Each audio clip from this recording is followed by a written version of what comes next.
Hello guys, स्वागत है आप सभी का आपके अपने यूट्यूब चैनल यूरेका क्लासेज में। जैसा कि लास्ट क्लास में अपन न्यूमेरिकल लगा रहे थे, तो पहले चैप्टर के कल 2 न्यूमेरिकल अपन ने देखे थे। आज उससे आगे के न्यूमेरिकल जो एनसीईआरटी के एग्जाम्पल हैं वो आज अपन देख रहे हैं। तो आज का अपना इंपॉर्टेंट क्वेश्चन है वो है ट्राइंगल का क्वेश्चन। कि कल अपन ने स्क्वायर का क्वेश्चन देखा था, आज अपन ट्राइंगल के क्वेश्चन देखेंगे कि ट्राइंगल के क्वेश्चन है वो बोर्ड के एग्जाम में किस प्रकार से अपने को पूछ सकते हैं। तो देखते हैं सबसे पहले क्या क्वेश्चन है। तो क्वेश्चन देखो अपने को गिवन है। सबसे पहले अपन जो जो इसमें की पॉइंट होंगे उसको अपन अंडरलाइन करते चलेंगे और फिर अपन इस क्वेश्चन को सोल्व करने की कोशिश करेंगे। तो देखो सबसे पहले अपने को दे रखा है क्वेश्चन में कंसीडर 3 चार्ज, यानी कि अपने को 3 चार्ज दे रखे। ठीक है, पहला Q1 है, फिर Q2 है, फिर Q3। ठीक है ना, ईच इक्वल, यानी कि सभी के ऊपर चार्ज क्या है, इक्वल चार्ज है जो प्लस क्यू है eight the vertex of the equatorial triangle of side L. यानी कि इन्होंने बोल रखा है कि 3 चार्ज हैं Q1 Q2 Q3, प्रत्येक की जो वैल्यू है वो प्लस क्यू है। ठीक है, और तीनों को एक ट्राइंगल है जिसकी प्रत्येक साइड है वो L सेंटीमीटर है। कितनी सेंटीमीटर है? L सेंटीमीटर उनके ऊपर रख रखा है। और इन्होंने कहा है कि एक चार्ज अपने को कैपिटल क्यू लेना है। क्या लेना है? कैपिटल क्यू लेना है। और कैपिटल क्यू के ऊपर जो चार्ज है with the same sign as Q, यानी कि इसके ऊपर वैसा ही साइन लेना है, वैसा ही चार्ज लेना है जैसा इसके ऊपर है। तो इसके ऊपर पॉजिटिव है तो इसके ऊपर भी कैसा लेना है? पॉजिटिव लेना है। ठीक है, उसके बाद में placed at the centroid the triangle, कि इसको एक ट्राइंगल के सेंटर पे रखते हैं और इसके ऊपर नेट फोर्स की वैल्यू अपने को फाइंड आउट करनी। तो देखो अपन इस क्वेश्चन को सोल्व करते हैं, किस प्रकार से क्वेश्चन अपने को सोल्व करना। तो सबसे पहले वही है कि सबसे पहले लिखेंगे गिवन वैल्यू। क्या लिखेंगे? Given value. तो गिवन वैल्यू क्या क्या वो लिखेंगे। देखो गिवन वैल्यू में Q1 बराबर Q2 बराबर Q3 बराबर क्या दे रखा है? Q दे रखा है। क्या दे रखा है? यानी कि Q1 Q2 Q3 तीनों के आपस में इक्वल हैं और उनकी जो वैल्यू वो किसके बराबर है? प्लस स्मॉल q के बराबर। अब देखो इसका डायग्राम बनाते हैं कि अपन ने एक ट्राइंगल बना रहे हैं। देखना है यहाँ पे कि एक ट्राइंगल है, ये ट्राइंगल अपन ने कंसिडर कर रहे हैं। ठीक है, तो इसको अपन ने कंसिडर कर लिया। ये इसका A पॉइंट है, ये इसका B पॉइंट है, ये इसका C पॉइंट है। ठीक है, A, B और C, और ये अपन कंसिडर कर रहे हैं इसका सेंटर पॉइंट। तो इसका सेंटर पॉइंट है तो ये अपन ने यहां से अपन देख रहे हैं इसको।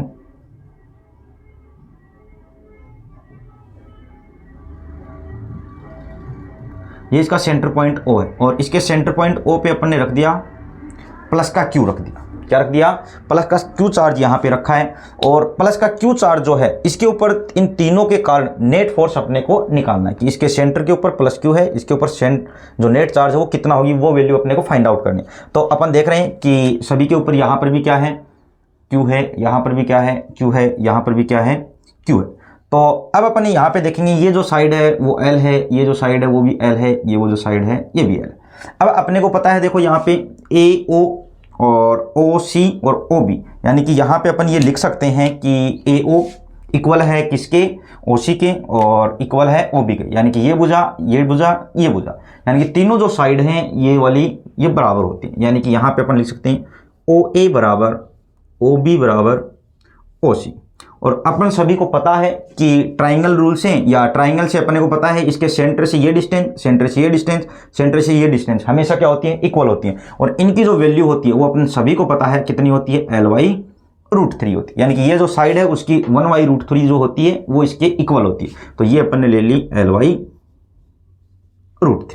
अब अपन देखेंगे कि सबसे पहले A के कारण इस सेंटर पे कितना फोर्स लगेगा, फिर B के कारण कितना लगेगा, फिर C के कारण कितना लगेगा। तो सबसे पहले अपन इसके कारण देख लेते हैं कि force on point O due to point C। तो इसके कारण देखो पॉजिटिव है तो इसके कारण इस फोर्स लगेगा ये वाला, ये अपना हो गया FOC। उसके बाद में B के कारण देखें तो B के कारण फोर्स किधर लगेगा? इस डायरेक्शन में। तो ये हो गया अपना फोर्स FOB, यानी कि force on O due to point B। उसके बाद में A के कारण लगेगा तो A के कारण किधर लगेगा? नीचे की तरफ लगेगा, force on O due to A। ये अपने फोर्स हो गए। तो अब अपन इनका मैग्नीट्यूड निकालेंगे, फिर अपन देखेंगे कि इसके ऊपर नेट फोर्स कितना होगा। तो अपन लिख रहे हैं यहाँ पे कि सबसे पहले फोर्स ऑन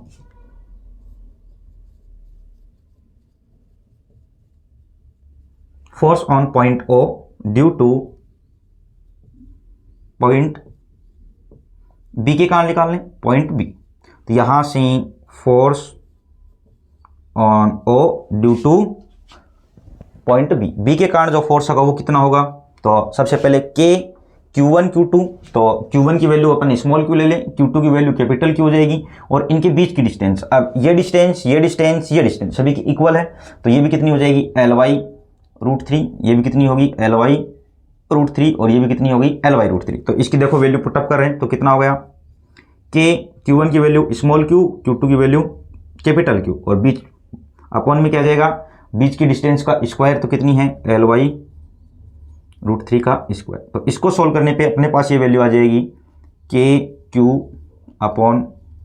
√3 का स्क्वायर करेंगे तो 3, और ये नीचे से ऊपर जाएगा तो कहाँ पे चला जाएगा, तो इसकी वैल्यू आ गई 3KQQ/L²। उसी प्रकार से force on point O due to point C के कारण निकालें तो क्या हो जाएगा अपना FOC इक्वल टू के Q1 की जगह स्मॉल क्यू, Q2 की जगह कैपिटल क्यू, बीच की डिस्टेंस Ly√3 का स्क्वायर, तो ये भी कितना हो जाएगा 3KQ/L²। इसी प्रकार से किसके कारण निकाल लेंगे, पॉइंट A के कारण निकाल लेंगे, तो फोर्स ऑन पॉइंट O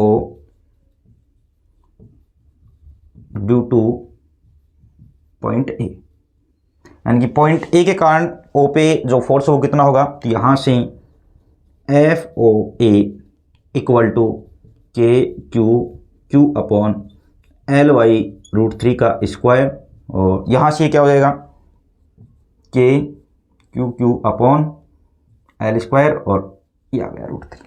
तो इन सभी का देखो अपन ने मैग्नीट्यूड देख लिया कि FOB है उसका मैग्नीट्यूड कितना आ रहा है 3KQ/L², इसका कितना आ रहा है 3KQQ/L², इसका भी आ रहा है 3KQQ/L², यानी कि तीनों के जो मैग्नीट्यूड हैं वो क्या है, इक्वल है। यानी कि इस फोर्स का मैग्नीट्यूड भी इक्वल है, इस फोर्स का मैग्नीट्यूड भी इक्वल है, इस फोर्स का मैग्नीट्यूड भी इक्वल है, तीनों के जो मैग्नीट्यूड है वो इक्वल है। अब अपने को इस पॉइंट पे नेट निकालना है, तो नेट निकालने के लिए अपने को पता है फोर्स होता है वो वेक्टर सम रूल को फॉलो करता है, तो वेक्टर सम रूल के हिसाब से सेम डायरेक्शन में होते हैं तो ऐड होते हैं, और अगर अपोजिट डायरेक्शन में है तो माइनस हो जाते हैं। तो यहाँ पे अपन देख रहे हैं कि ये वाले जो हैं इसकी डायरेक्शन इधर है, इसकी डायरेक्शन इधर है, यानी कि ये सेम डायरेक्शन में नहीं है, तो इसका मतलब इन दोनों के, यानी कि ये दोनों जो फोर्स हैं वो किसी एंगल पे हैं, किसी एंगल पे हैं, तो इसका मतलब इन दोनों का अपने को रिजल्टेंट निकालना पड़ेगा कि इनका रिजल्टेंट निकालेंगे कि इसका रिजल्टेंट किधर होगा। उसके बाद में अपन देखेंगे कि फिर अपन नेट फोर्स निकालेंगे। तो FOB और FOC का जो रिजल्टेंट अगर अपन देखें तो इन दोनों का जो रिजल्टेंट होगा वो इन दोनों के बीच में होगा कहीं, तो ये इसका क्या मान लें, F रिजल्टेंट मान लें। तो सबसे पहले अपन इन दोनों के कारण इनका रिजल्टेंट फोर्स निकालेंगे, फिर अपन देखेंगे F रिजल्टेंट और FOA दोनों अपोजिट डायरेक्शन में है, तो इनकी जो भी वैल्यू आएगी उनको लास्ट में क्या कर देंगे, माइनस कर देंगे, तो इस पॉइंट O पे अपने पास क्या आ जाएगा, नेट फोर्स आ जाएगा। तो अपन यहाँ पे देख रहे हैं कि नेट इसका रिजल्टेंट फोर्स देख रहे हैं, रिजल्टेंट फोर्स यहाँ से रिजल्टेंट फोर्स ऑफ किस किस का निकालें, FOC एंड FOB, यानी कि FOC और FOB का क्या निकालें, रिजल्टेंट निकालें। तो रिजल्टेंट निकालने के लिए अपने को पता है उसका जो फॉर्मूला होता है, रिजल्टेंट का जो फॉर्मूला होता है वो अपने पास क्या आता है, √F1 का स्क्वायर प्लस F2 का square plus 2F1 F2 cos theta. अब यहाँ पे अपने को थीटा चाहिए कि थीटा की वैल्यू कितनी है, तो थीटा की वैल्यू अगर अपन यहाँ पे देखें तो ये सभी इनकी जो साइड है वो इक्वल है L L L, तो ये वाला एंगल भी 60 का, ये वाला एंगल भी 60 का, ये वाला एंगल भी 60 का। अब देखो यहाँ पे देख रहे हैं ये वाला एंगल है, तो यहाँ से ये वाला एंगल कितना हो जाएगा, 30 का होगा, ये वाला एंगल कितने का होगा, 30 का होगा, तो 30 30 कितने हो गए, 60 डिग्री। तो पूरे जो सभी अंतःकोण होते हैं, इंटरनल जो एंगल होते हैं उनका जो सम होता है वो 180 होता है, तो 30 30 ये हो गए 60, तो यहाँ पे ये वाला एंगल कितने का बचेगा अपने पास, 120 का। तो जितना एंगल ये होगा उतना ये होगा, तो ये वाला जो एंगल है इन दोनों के बीच में वो अपने पास कितना आ गया, 120 डिग्री। तो थीटा यहाँ से कितना आ गया, 120 डिग्री आ गया, कितना आ गया, 120 डिग्री। अब यहाँ पे अपने को पता है कि FOC है और FOB है, इनका मैग्नीट्यूड क्या है भाई, इक्वल है। तो इक्वल है तो अपन ने कंसीडर कर लिया, लेट कर लिया कि कंसीडर किया कि इसकी वैल्यू अपन ने एफ के बराबर मान ली। किसके बराबर मान ली, एफ के बराबर। तो ये वैल्यू यहाँ पे पुटअप कर देते हैं, फिर देखते हैं कितना आता है। तो यहाँ से अपन देख रहे हैं एफ आर बराबर कितना आएगा, root under F square plus 2 F1 की जगह एफ, F2 की जगह एफ, तो एफ स्क्वायर और कोस 120। और अपने को पता है कोस 120 की जो वैल्यू होती है वो होती है -1/2। तो ये वैल्यू यहाँ पे रखेंगे तो एफ रिजल्टेंट जो है वो अपने पास आएगा F square plus F square कितना होगा, 2f square plus 2f square और माइनस का 1/2। 2 से 2 कैंसिल हुआ तो ये अपने पास बचा root under 2f square minus F square. तो यहां से इसको सोल्व करने पे अपने पास रिजल्टेंट जो है एफ आर वो आएगा कितना आएगा, एफ स्क्वायर का अंडर रूट। तो ये आ गया अपना एफ, और एफ की वैल्यू अपने को पता है कितनी है, इसका मैग्नीट्यूड देखें 3kq/L²। अब अपन निकालेंगे नेट फोर्स। तो नेट फोर्स कितना होगा भाई, नेट फोर्स देखो इसके ऊपर एफ नेट कितना होगा, एफ आर इस डायरेक्शन में, एफ ओ ए इस डायरेक्शन में। तो अब अपन देखेंगे एफ आर का मैग्नीट्यूड कितना आया, 3kq/L²। ठीक है, इसका जो मैग्नीट्यूड है वो कितना है, ये वाला हो गया। उसके बाद में देख रहे हैं एफ ओ ए कहां पे है, एफ ओ ए की वैल्यू कितनी है, 3kq/L²। इसका मतलब इन दो एफ रिजल्टेंट और एफ ओ ए दोनों का मैग्नीट्यूड क्या है, इक्वल है। और डायग्राम में अपन देख रहे हैं दोनों का मैग्नीट्यूड इक्वल है और डायरेक्शन क्या है, अपोजिट। तो इसका मतलब magnitude equal, direction opposite, vector sum rule को फॉलो करेगा तो एक दूसरे को क्या कर देगा, कैंसिल कर देगा। तो यहां से अपन एफ नेट यानी कि net force on centre O कितना लिख सकते हैं, तो यहां पे एफ नेट लिख सकते हैं अपन। एफ नेट कितना होगा, एफ नेट होगा अपना एफ ओ ए और माइनस एफ आर और बराबर कितना, 0। क्यों होगा भाई, क्योंकि मैग्नीट्यूड क्या है, यानी कि magnitude are same but direction opposite, यानी कि दोनों का मैग्नीट्यूड क्या, इक्वल, डायरेक्शन क्या, अपोजिट। तो एक दूसरे को क्या कर देंगे, कैंसिल। तो एफ नेट सेंटर के ऊपर, क्यू के ऊपर जो नेट चार्ज होगा वो कितना हो जाएगा, 0। तो यहां से अपन लिख सकते हैं, क्या लिख सकते हैं कि नेट फोर्स जो होगा किसके ऊपर, क्यू के ऊपर, वो कितना आ गया, 0। तो इस प्रकार का ये ट्राइंगल का क्वेश्चन था जो सेंटर के ऊपर चार्ज रख के पूछता है, तो उसका ये सॉल्यूशन होगा। ठीक है, तो अब देखो इसमें जो चेंज कर सकता है वो कैसे कर सकता है कि देखो इसमें सभी जो चार्ज है वो इक्वल दे दिए। तो सभी चार्ज अगर तीनों कॉर्नर पे इक्वल है तब इसके ऊपर नेट फोर्स है वो क्या हो जाएगा, 0 हो जाएगा। लेकिन मान लो कि इसके ऊपर कुछ वैल्यू दे दे, इसकी न्यूमेरिकल वैल्यू दे दे कि यहाँ पे 2q दे दे, यहाँ पे 3q दे दे और यहाँ पे q दे दे, तब अपने को इसका रिजल्टेंट इस हिसाब से निकालना होगा। ठीक है ना, तो इसका जो आंसर होगा फिर 0 नहीं आएगा, फिर इसका जो भी वैल्यू आएगी वो इसका क्या हो जाएगा, आंसर हो जाएगा। तो इसके करने का तरीका ये है कि इस प्रकार से कोई भी ट्राइंगल मिले, उनकी तीनों साइड बराबर मिले और उसके सेंटर के ऊपर कोई भी चार्ज रख दे, तो इस तरीके से अपने को उस क्वेश्चन को क्या करना है, सोल्व करना है। तो ये अपना एनसीईआरटी का एग्जाम्पल है। तो एनसीईआरटी का एग्जाम्पल है इसलिए क्वेश्चन इंपॉर्टेंट है। एक ये क्वेश्चन है एनसीईआरटी का और एक नेक्स्ट क्वेश्चन और ले रहे हैं ट्राइंगल का। एक नेक्स्ट क्वेश्चन ऐसा ही क्वेश्चन अपन ले सकते हैं कि किस प्रकार से इसी क्वेश्चन को वो किस प्रकार से ट्रांसफॉर्म कर सकता है। तो देखो इसमें उसने सेंटर पे रख के क्या पूछा, इसके ऊपर नेट फोर्स पूछा। लेकिन देखो नेक्स्ट क्वेश्चन अपन देख रहे हैं ऐसा ही क्वेश्चन है, सेम क्वेश्चन, कि नेक्स्ट क्वेश्चन में देखो क्या होगा।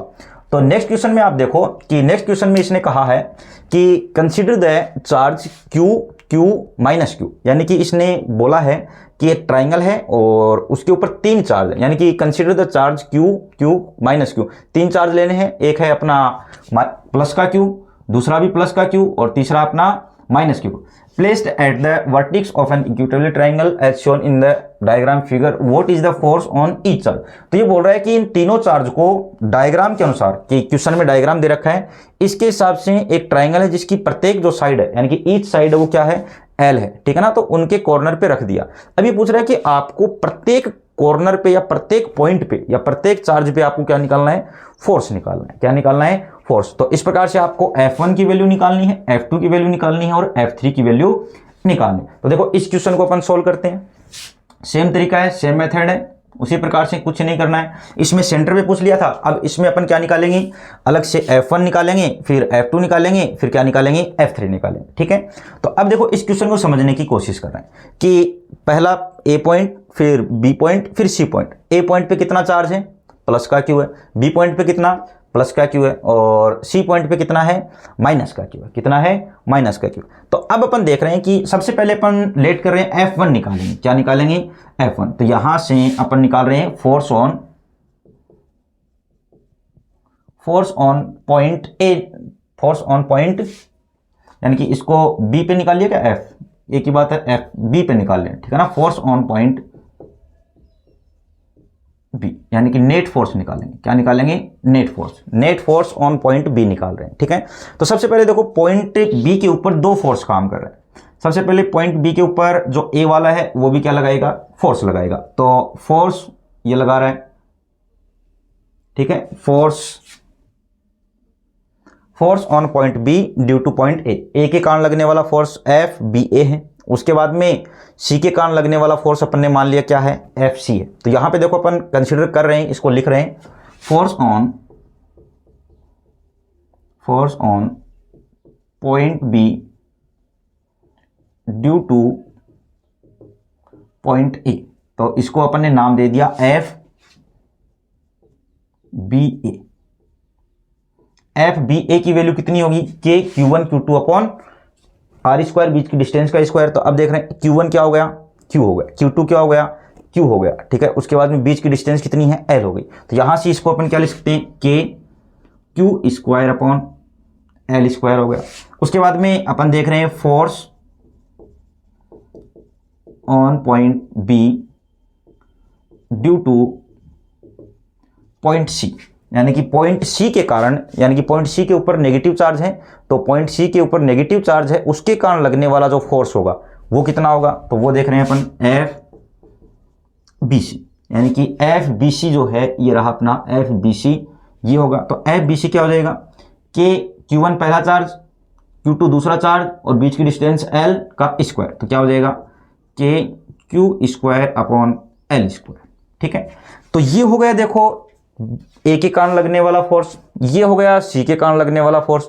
लेकिन इन दोनों की जो डायरेक्शन है वो क्या है, अलग अलग है। इन दोनों की डायरेक्शन क्या है, अलग अलग है। तो अलग अलग है, तो इन दोनों की डायरेक्शन अलग अलग है। बीच में एंगल थीटा मान लिया कि ये वाला जो एंगल है वो अपने कंसीडर कर लिया थीटा है। कितना है, थीटा है। तो जब दो फोर्स हो और उनके बीच में एंगल थीटा हो, तो इस कंडीशन में अपने को पता है अपन उनका रिजल्टेंट फोर्स निकालते हैं। क्या निकालते हैं, रिजल्टेंट फोर्स निकालते हैं। तो रिजल्टेंट फोर्स निकालने का फॉर्मूला अपने को पता है क्या होगा, F1 प्लस F1 का स्क्वायर प्लस F2 का square plus 2F1 F2 cos theta का अंडर रूट होता है। ठीक है, तो यहाँ पे थीटा देखते हैं, थीटा कितने डिग्री का होगा। अब ये डिस्टेंस ट्राइंगल की बात करें तो ये वाली डिस्टेंस, ये वाली डिस्टेंस, ये वाली डिस्टेंस क्या है, आपस में इक्वल है। जब इक्वल हो तो ये वाला एंगल कितने का होगा, 60 डिग्री का। ये वाला भी कितने का होगा, 60 डिग्री का। ये वाला भी कितने का होगा, 60 डिग्री का। यानी कि तीनों जो एंगल है वो 60 डिग्री के होंगे।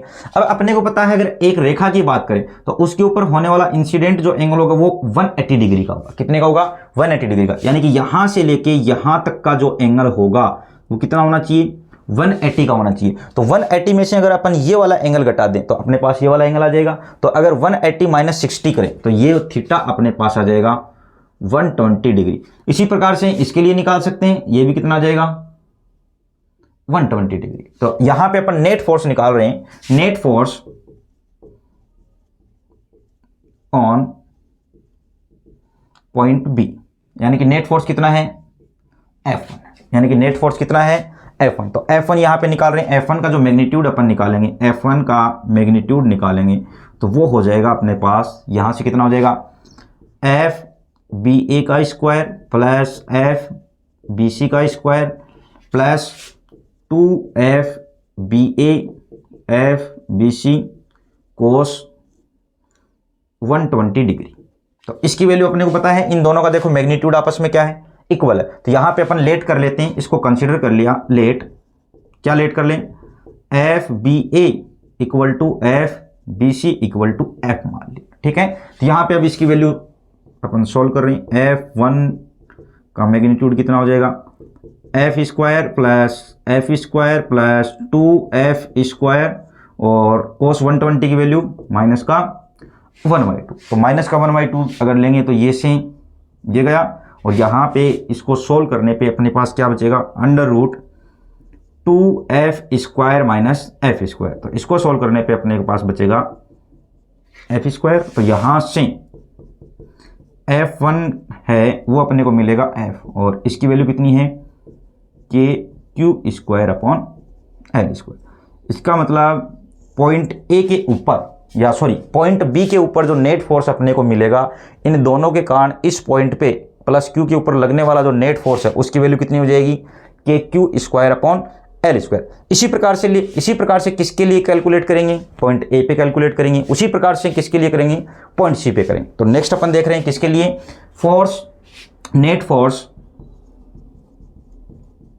नेट फोर्स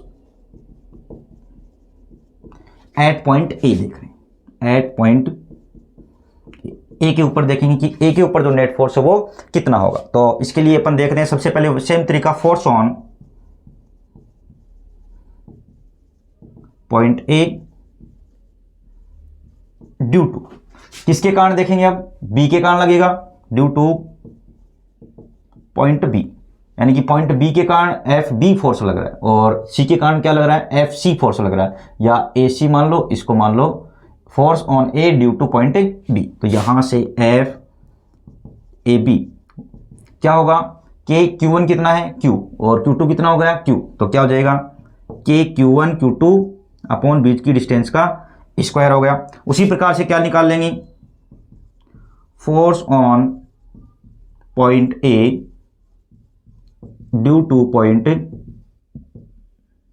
सी, किसके कारण, सी के कारण। तो सी के कारण जो एफ ए सी है वो कितना हो जाएगा kq²/L²। तो यहां पे भी अपन देख रहे हैं दोनों का मैग्नीट्यूड क्या है, सेम है, दोनों का मैग्नीट्यूड सेम है, लेकिन डायरेक्शन क्या है, अलग अलग है। यानी किसी थीटा एंगल पे है तो थीटा एंगल पे तो इसका क्या निकालेंगे, रिजल्टेंट निकालेंगे, और इसका जो रिजल्टेंट है वो क्या है, F2 है। तो यहां से अपन देख रहे हैं नेट फोर्स, अब यहां से नेट फोर्स अगर निकालें तो नेट फोर्स जो बी ए पॉइंट पे लगेगा वो कितना हो जाएगा।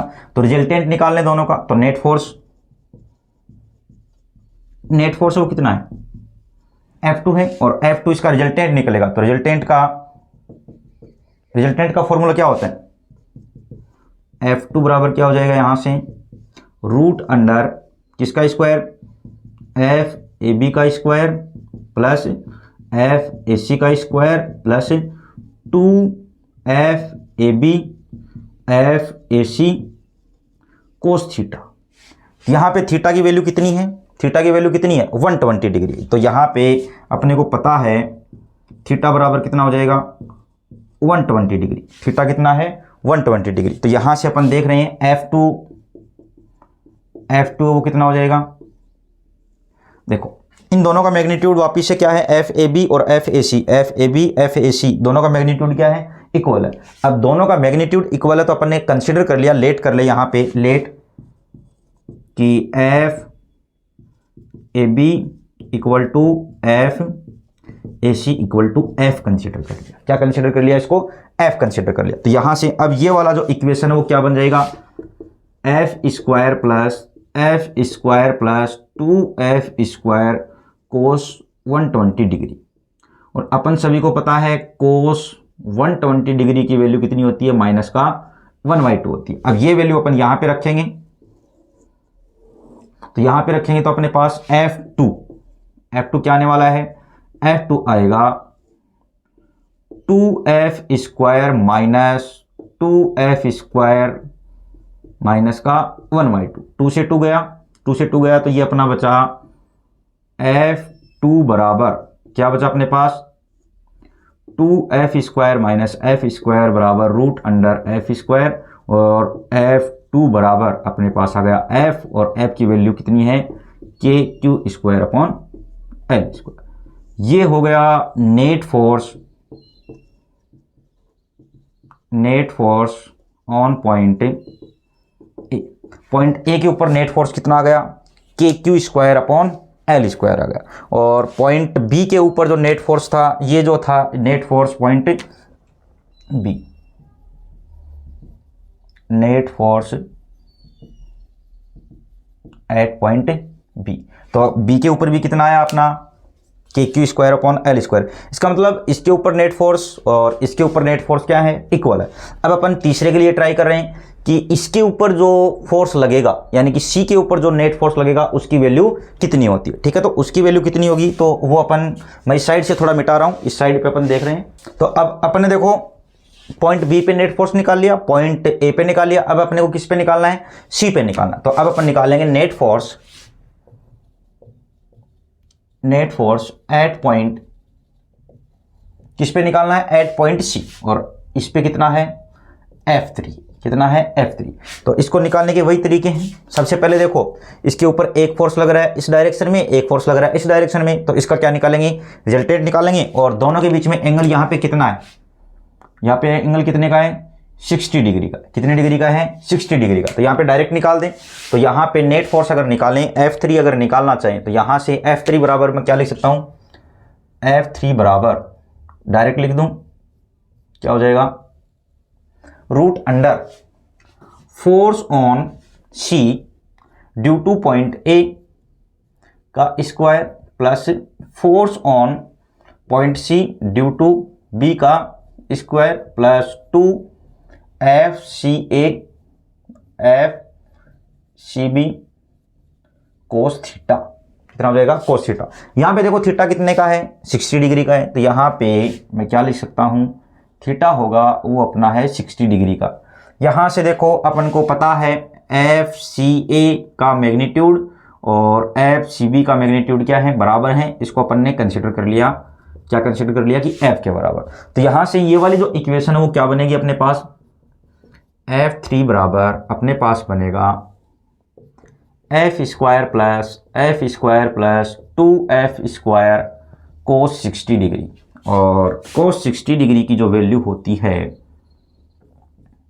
कोस 60 डिग्री की वैल्यू जो होती है वो अपनी होती है 1/2 होती है। कोस 60 डिग्री की जो वैल्यू होती है वो कितनी होगी, 1/2 होती है। तो यहाँ से मैग्नीट्यूड ऑफ F3 क्या हो जाएगा अपना, 2F square plus 2F square 1/2, 2 से 2 कैंसिल हो गया। तो ये अपने पास क्या बचेगा यहाँ पे, ये अपने पास बचेगा 2F square plus F square.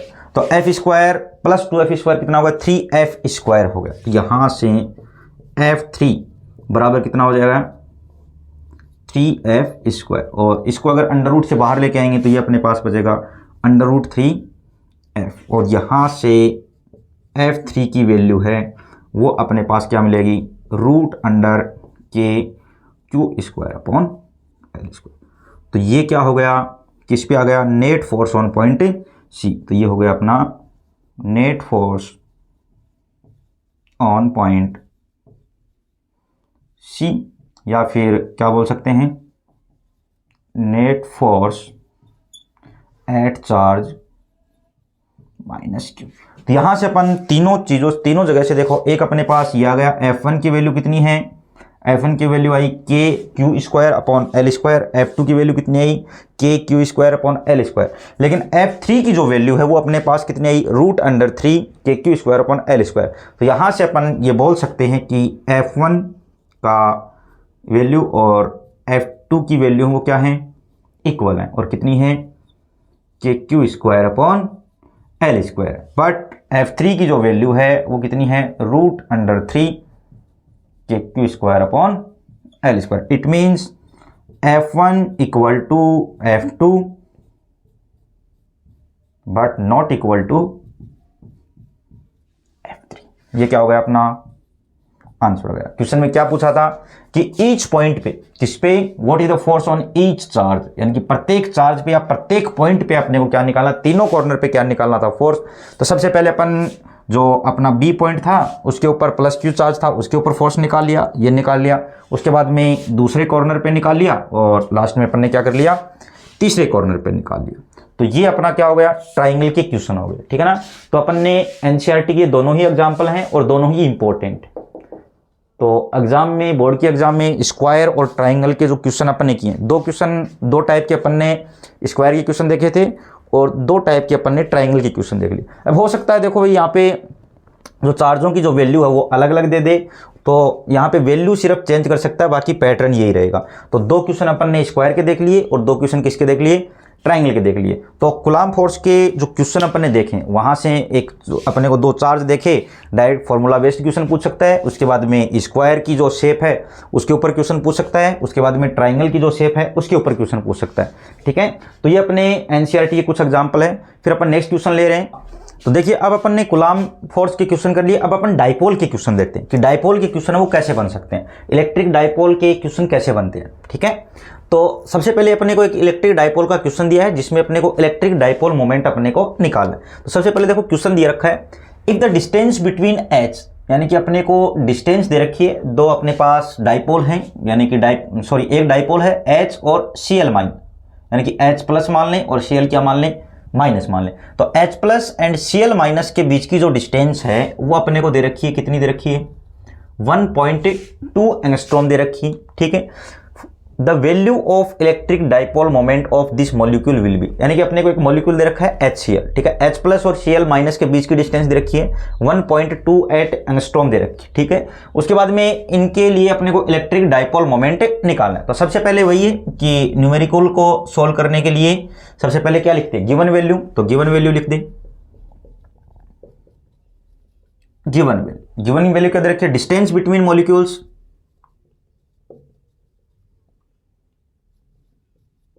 Distance between H plus and Cl minus कितनी दे रखी है, 1.28 एंगस्ट्रॉम दे दी। अपने को निकालना क्या है, इलेक्ट्रिक डाइपोल मोमेंट। तो we know that electric dipole moment का फॉर्मूला क्या होता है,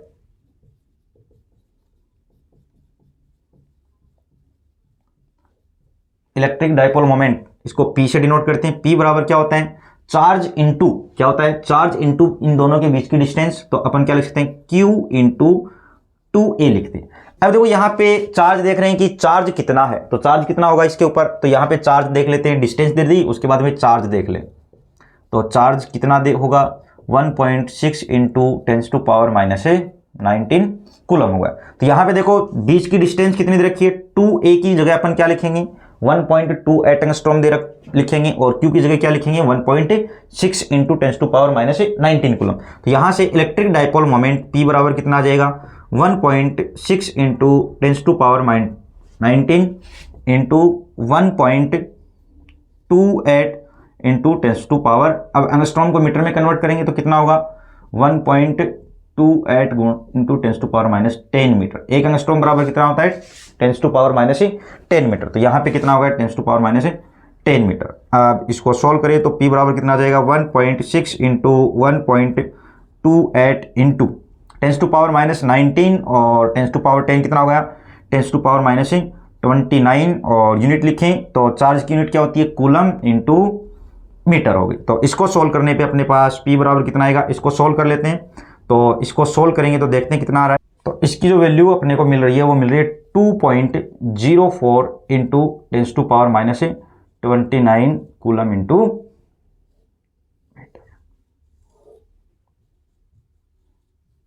ये क्या हो गया अपना डाइपोल का क्वेश्चन।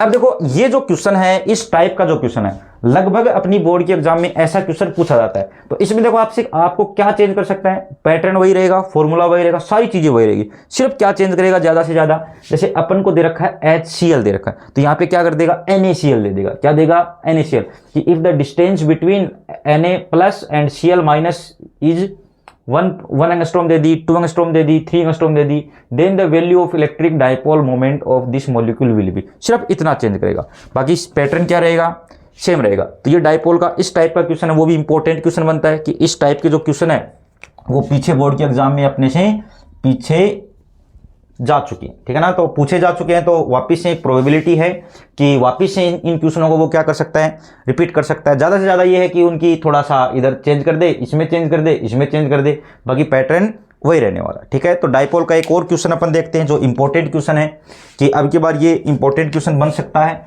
ये भी एनसीईआरटी का ही क्वेश्चन है अपना। तो इसमें देखो क्या दे रखा है, अपन देखते हैं कि ए सिस्टम ऑफ 2 चार्ज, एक 2 चार्ज का अपने को सिस्टम दे रखा है जिसकी वैल्यू कितनी दे रखी है, पहले चार्ज की वैल्यू ये, दूसरे चार्ज की वैल्यू ये, ठीक है ना, 2.5 इंटू 10⁻⁻7 और दूसरा है -2.5 इंटू 10⁻⁻7 कूलम दे रखी है। उसके बाद में इनकी लोकेशन दे रखी है। देखो इन्होंने इनकी लोकेशन ऐसे बीच की डिस्टेंस नहीं दी, इन्होंने कोऑर्डिनेट दे दिए कि एक्स कोऑर्डिनेट में कितना 0, वाई कोऑर्डिनेट में कितना 0 और जेड कोऑर्डिनेट में कितना 15 सेंटीमीटर है। उसके बाद में बी पॉइंट की जो लोकेशन है सेकंड चार्ज की, उसकी लोकेशन क्या दे दी, एक्स कोऑर्डिनेट में 0, वाई कोऑर्डिनेट में 0 और जेड कोऑर्डिनेट में -15 सेंटीमीटर। तो देखो इसको ड्रॉ करने की कोशिश करते हैं कि जैसे ये अपने कोऑर्डिनेट ले लिए, इस प्रकार से कोऑर्डिनेट ले लिया कि मान लो ये एक्स कोऑर्डिनेट है, ये आपका वाई कोऑर्डिनेट है और ये क्या आपका जेड कोऑर्डिनेट। अब जेड कोऑर्डिनेट में ये प्लस का मान लो और ये क्या मान लो माइनस का जेड कोऑर्डिनेट मान लो। अब एक्स में 0, वाई में 0 और प्लस जेड में कितना आपका 1 मान लो। यहाँ पे आपका 0 0 प्लस का 15 हो गया। उसके बाद में एक देखो दूसरे के लिए 0 0, इसके ऊपर 0, इसके ऊपर 0 और माइनस जेड में ये हो गया 0 0 -15 सेंटीमीटर। यानी कि यहाँ पे जो चार्ज उसकी वैल्यू कितनी है 2.5 इंटू 10⁻⁻7 कूलम और यहाँ पे जो चार्ज है उसकी वैल्यू कितनी है माइनस का 2.5 इंटू 10⁻⁻7 कूलम। अब देखो इन दोनों के बीच की डिस्टेंस है वो अपन देखें तो बीच की डिस्टेंस कितनी है, इसके ओरिजिन पॉइंट से 15 सेंटीमीटर इधर जाएंगे और 15 सेंटीमीटर इधर आएंगे।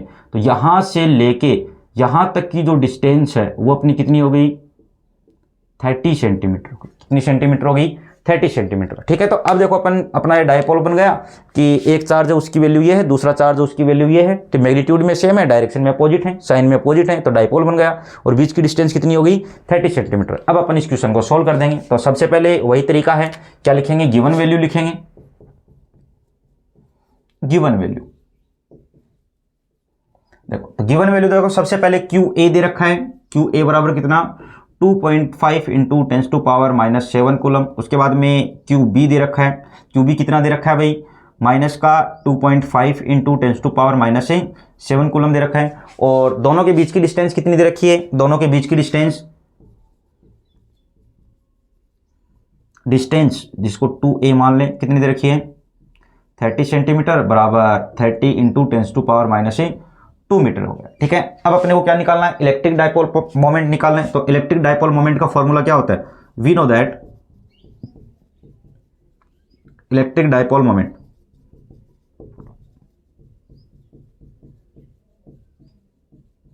देखो इलेक्ट्रिक डायपोल मोमेंट का P बराबर क्या होता है, इलेक्ट्रिक डायपोल मोमेंट का फॉर्मूला P बराबर क्या हो जाएगा, चार्ज इंटू डिस्टेंस या चार्ज इंटू दोनों चार्जों के बीच की डिस्टेंस हो गई। तो यहां से P बराबर क्या लिखता हूं, कोई भी एक चार्ज का मैग्नीट्यूड लिख दो तो कितना हो गया 2.5 इंटू 10⁻⁻7 और इंटू 10⁻7 हो गया इंटू बीच की डिस्टेंस कितनी है 30 इंटू 10⁻⁻2 मीटर। तो यूनिट कूलम इंटू मीटर हो गई। तो यहाँ से P बराबर ये हो गया अपना 2.5 इंटू 10⁻⁻7 और -9 इंटू 30 ये हो गया।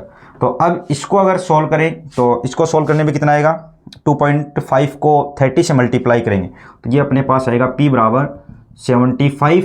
इसको करेंगे तो 75 इंटू 10⁻⁻9 और अगर इसको और सोल्व करें तो P बराबर कितना हो गया 7.5 इंटू 10⁻⁻8 कूलम इंटू।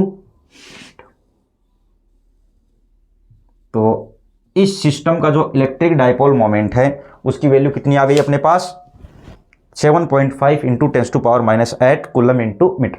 तो अब की बार डायपोल के जो इंपॉर्टेंट क्वेश्चन है, ये दोनों ही क्वेश्चन डायपोल के इंपॉर्टेंट है, या तो इस टाइप का क्वेश्चन अपने को मिल सकता है या ये क्वेश्चन अपने को देखने को मिल सकता है। ठीक है, दोनों ही डायपोल के क्वेश्चन है वो अपने को देखने हैं या एग्जाम में अपने को स्किप नहीं करने हैं इन क्वेश्चनों को, इंपॉर्टेंट क्वेश्चन है एनसीईआरटी के। ठीक है, अब अपन नेक्स्ट क्वेश्चन ले रहे हैं। अब देखो अपन ने कूलम के देख लिए और डायपोल के देख लिए, अब अपन देखेंगे फ्लक्स के क्वेश्चन। अब देखो अपन देखते हैं इलेक्ट्रिक डायपोल को जब अपन यूनिफॉर्म इलेक्ट्रिक फील्ड में रखते हैं, किस में रखते हैं, यूनिफॉर्म इलेक्ट्रिक फील्ड में रखते हैं, तब उसके ऊपर लगने वाला टॉर्क कितना होगा। तो एक ऐसा क्वेश्चन भी अपने बन सकता है कि अपने को इलेक्ट्रिक डायपोल मोमेंट की वैल्यू दे दे और अपने को किस एंगल पे अपन ने उसको रखा है और इलेक्ट्रिक फील्ड कितना है, फिर उस पे अपने को टॉर्क की वैल्यू पूछ सकता है। तो देखो इस प्रकार के क्वेश्चन में अपने को क्या क्या गिवन होगा, an electric dipole with dipole moment, यानी कि एक इलेक्ट्रिक डाइपोल है जिसका डाइपोल मोमेंट जो है वो कितना है 4 into 10⁻⁹ coulomb into metre, is aligned at 30 degree, यानी कि वो इलेक्ट्रिक फील्ड के अलोंग कितने डिग्री पे अलाइन कर रखा अपन ने 30 डिग्री की, यानी कि अपन ने डाइपोल को उस इलेक्ट्रिक फील्ड से 30 डिग्री के ऊपर अपन ने रखा है। उसके बाद में with the direction of uniform electric field of magnitude, electric field का अपने को मैग्नीट्यूड कितना दे रखा है 5 इंटू 10⁴ न्यूटन पर कूलम दे रखा है। आपको निकालना क्या है, calculate the magnitude of torque acting on the dipole, कि उस डाइपोल के ऊपर लगने वाले टॉर्क की वैल्यू कितनी होगी, ये वैल्यू अपने को फाइंड करनी। तो सबसे पहले गिवन वैल्यू लिखेंगे, क्या लिखेंगे गिवन वैल्यू, कि जो जो अपने को गिवन देख कर रखा है क्वेश्चन में वो आंख मीच के लिख देंगे गिवन वैल्यू। तो गिवन वैल्यू देखो सबसे पहले क्या दे रखा है, डाइपोल मोमेंट, पी की वैल्यू दे रखी है डाइपोल मोमेंट, यहां पे लिख सकते हैं dipole moment, dipole moment P कितना दे रखा है भाई 4 इंटू 10⁻⁹ कूलम इंटू मीटर दे रखा है। उसके बाद में अपने को इलेक्ट्रिक फील्ड दे रखा है, इलेक्ट्रिक फील्ड की वैल्यू कितनी है, इलेक्ट्रिक फील्ड दे रखा है, इलेक्ट्रिक फील्ड की वैल्यू दे रखी है अपने को 5 इंटू 10⁴ न्यूटन पर कूलम। उसके बाद में अपने को एंगल दे रखा है, तो थीटा बराबर कितना दे रखा है 30 डिग्री। उसके बाद में टॉर्क अपने को निकालना है, तो we know that torque will be, torque का फॉर्मूला क्या होता है, टॉर्क डिनोटेड बाय टो बराबर क्या होता है PE साइन थीटा।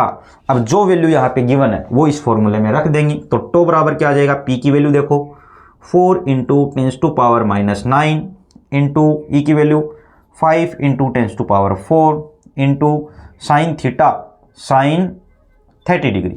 अब अपने को पता है कि साइन 30 डिग्री की जो वैल्यू होती है वो होती है 1/2। अब ये सारी वैल्यू यहाँ पे रखेंगे, कैलकुलेशन करेंगे, तो टो बराबर कितना हो जाएगा 4 इंटू 10⁹ और 10⁴ अगर ऐड करेंगे तो कितना हो जाएगा, ये हो जाएगा 10⁵ इंटू साइन 30 की वैल्यू कितनी 1/2 हो जाएगी। तो इसको सोल्व करेंगे तो कितना हो जाएगा, 2 से 2 गया, तो यहाँ पे अपने पास ये वैल्यू आई 5 इंटू 2 10 इंटू 10⁵, और टो बराबर कितना हो गया, यहां से आ गया 1 इंटू 10⁶ यूनिट लिखनी चाहिए, तो यूनिट लिख सकते हैं कि यूनिट कितनी होगी इसकी, electric field coulomb into metre into newton per coulomb, और उसके बाद में हाँ इसकी अगर यूनिट निकालें तो क्या हो जाएगी न्यूटन इंटू मीटर हो जाएगी, क्या हो जाएगी न्यूटन इंटू मीटर। तो ये अपना क्या निकल गया, टॉर्क निकल गया। तो टॉर्क का क्वेश्चन अपने से पूछ सकता है।